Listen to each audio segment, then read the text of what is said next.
श्री रामचरितमानस के बालकांड में गोस्वामी जी लिखते हैं कि मने ही मने महेशु मुसुकाहि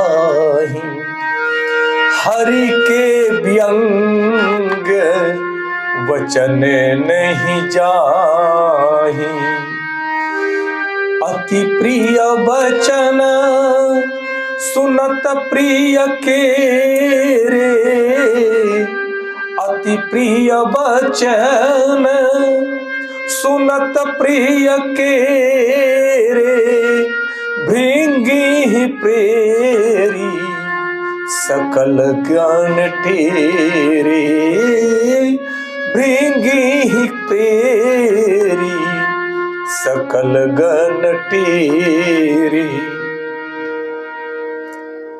भगवान विष्णु जी की बात सुन करके महादेव जी मन ही मन मुस्कुराते हैं कि विष्णु भगवान के व्यंग वचन अर्थात दिल्लगी नहीं छूटते।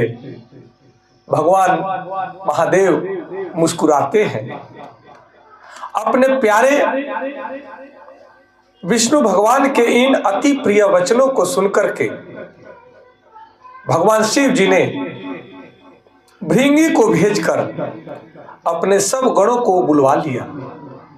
अर्थात भगवान शिव जब भगवान विष्णु जी के यह दिल्लगी पूर्ण वचन जब सुनते हैं, व्यंग पूर्ण हास्यपूर्ण वचन जब सुनते हैं, तब भगवान शिव भी समझ जाते हैं कि किसी भी बारात का नेतृत्व होना जरूरी है, किसी भी सभा का नेतृत्व होना जरूरी है। भगवान विष्णु जी का इशारा वे समझ जाते हैं और मुस्कुराते हैं इस व्यंग को सुन करके, और तुरंत उन्होंने भृंगी को आदेश दिया, प्रेरणा दिया कि जाओ और सभी गणों को सुसज्जित ढंग से चलने के लिए प्रेरित करो। और तब सारा बाराती, सभी देवी देवता गण, सभी गण, भूत प्रेत पिशाच सब अपने अपने अनुशासन में बारात को सजा करके चलते हैं। कहते हैं कि भगवान विष्णु जी के व्यंग पूर्ण वचनों को सुनकर के महादेव जी उस दिल्लगी को अपने हृदय से लगा लेते हैं। प्रिय के प्रिय वचन सुनकर के उन्होंने भृंगी को प्रेरित किया और सभी गणों को सुसज्जित ढंग से चलने का प्रेरणा दिया। यह प्रसंग भगवान शिव और माता पार्वती जी के विवाह को सजावट के दृश्य को दर्शाता है कि बारात सज रहा है, भगवान महादेव दुल्हा बने हैं और बाराती भूत प्रेत पिशाच देव गंधर्व शाकनी डाकनी सर्प बिच्छू बैल अनेकों प्रकार के भिन्न भिन्न प्रकार के जीव जंतु महादेव जी के बारात में चल रहे हैं और संपूर्ण सृष्टि का नियंत्रण करने वाले भगवान विष्णु जी भी आनंदपूर्ण सभी देवी देवताओं के साथ में बारात में चल रहे हैं, ब्रह्मा जी भी चल रहे हैं। यह अद्भुत बारात को देख करके संपूर्ण सृष्टि उत्साहित होकर के नृत्य कर रही है। माता पार्वती जी, भगवान शिव जी का बारात अद्भुत स्वरूप में आगे बढ़ रहा है। कहते हैं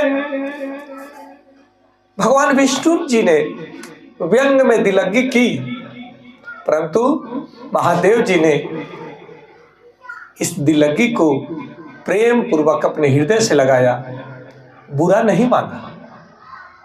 यही हम सबको करना चाहिए कि जब अपने प्रियजन हंसी मजाक ठिठोली दिल्लगी व्यंगपूर्ण हास्य करे तो उसमें उनके भावों को समझ करके उन्हें अपने हृदय में आनंदित होना चाहिए। परंतु आज अक्सर देखने को मिल रहा है कि अपने बड़े भी अगर कुछ हंसी मजाक दिललगी करते हैं तब हर व्यक्ति आक्रोशित हो जाता है, क्रोधी हो जाता है। यह अहंकार को दिखाता है। परंतु भगवान महादेव जी में अहंकार कहाँ? वो तो अहंकार का आहार करते हैं, अहंकार का नाश करते हैं। भगवान विष्णु जी, ब्रह्मा जी, ये तो त्रिदेव संपूर्ण अहंकार का, क्रोध का नाश करते हैं। इस गहरे आध्यात्मिक सिद्धांत को समझने की जरूरत है, क्योंकि केवल रामचरितमानस के चौपाई का अध्ययन करने से, भावार्थ को पढ़ने से, जब तक उसके सिद्धांत के रहस्य नहीं समझेंगे, जब तक उन भावार्थों को गहन अध्ययन करके अगर हम अपने जीवन में धारण नहीं करते हैं, तब तक इसका प्रतिफल हमें नहीं मिल पाएगा।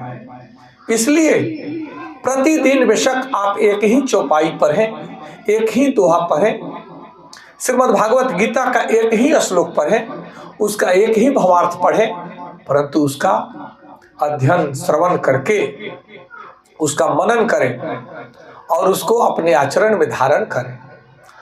वह आपका जीवन को तारने के लिए है, केवल पढ़ने के लिए नहीं है। पढ़े तो उसको गुणे। पढ़ाई को जब तक आप गुणेंगे नहीं, तब तक उसका प्रतिफल आपके जीवन में नहीं मिलेगा। इसलिए हम सबका परम कर्तव्य है कि व्यंग में प्रेम देखें, व्यंग में क्रोध न अपनाएं। भगवान शिव मौन रूप में मुस्कुराते हैं। यह कितनी सुंदर मुस्कान है, क्योंकि वे तो क्रोध पर विजय प्राप्त किए हुए हैं।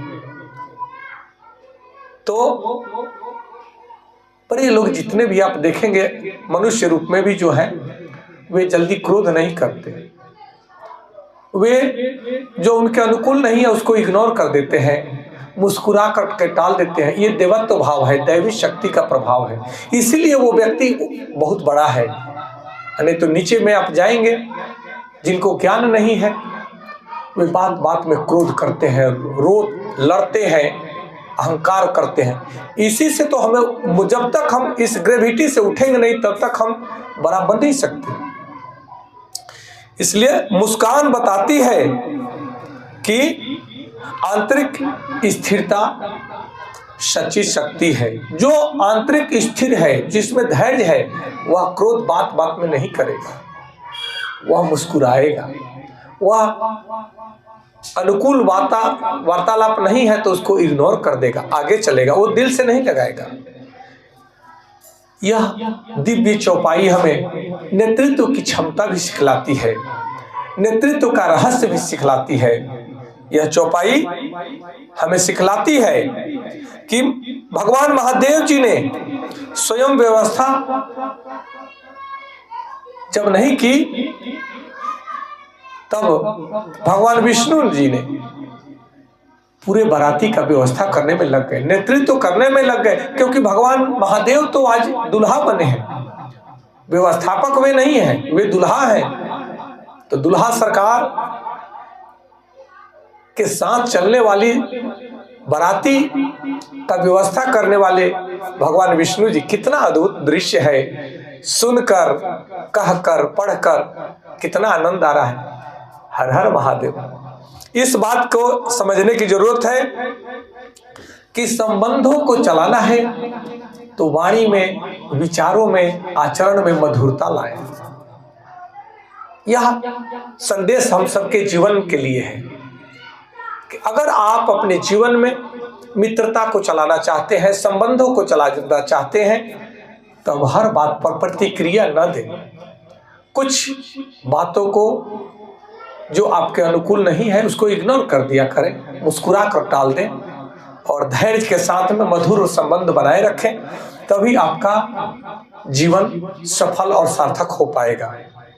जब प्रिय व्यक्ति कुछ कहे तो उसमें दोष नहीं देखना चाहिए, उसमें प्रेम देखना चाहिए।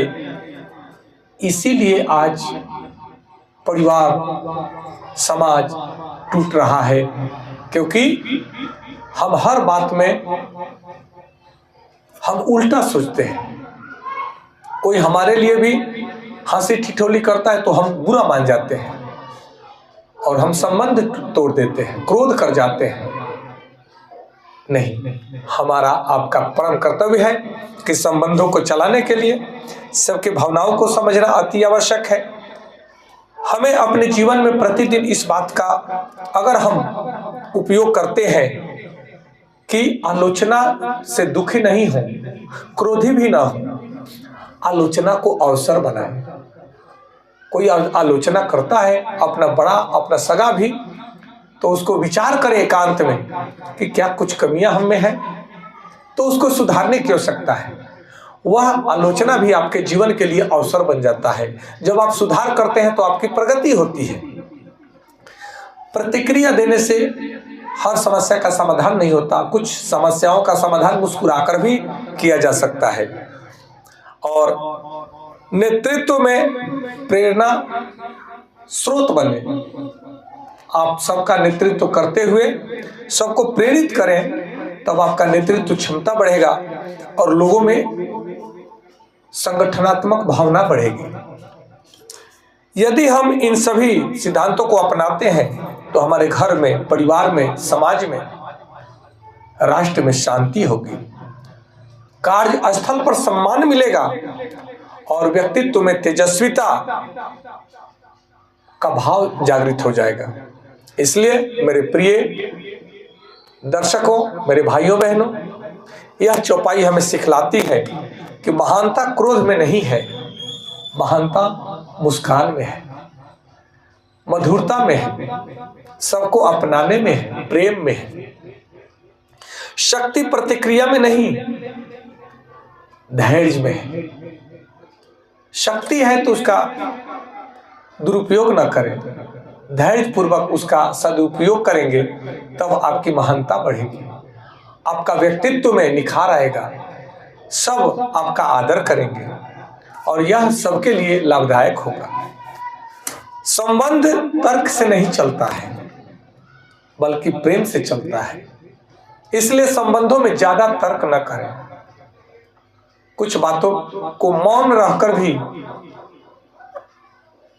विवादों को टाला जा सकता है और जीवन को आनंदमय बनाया रखा जा सकता है। इसलिए ज्यादा तर्क नहीं, जहां कुतर्क होने लगे वहां मौन हो जाए, चुप हो जाए, बहुत बड़ा विवाद टल जाता है। इस सिद्धांत को समझना है, तभी यह चौपाई का भावार्थ, यह चौपाई, दिव्य चौपाई का भाव सार्थक होता है, जो अब हमारा जीवन भी सार्थक होता है।